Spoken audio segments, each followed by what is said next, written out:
straordinaria. Grazie Udine, oggi piace Stella Udin, oggi piace Gioventù. Gioventù come le Udin, non si ciatta in nessun loco. Certo, il corpo degli alpini è un focolare che dobbiamo salvaguardare. Sì, lo abbiamo detto prima, è vero, se non ci fossero gli alpini bisognerebbe inventarli, ma gli alpini li abbiamo, bisogna non distruggerli.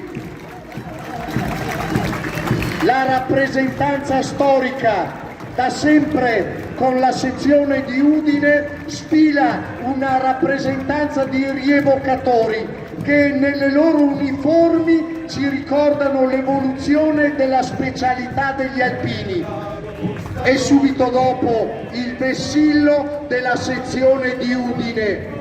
Cosa dobbiamo aggiungere? Cosa dobbiamo dire?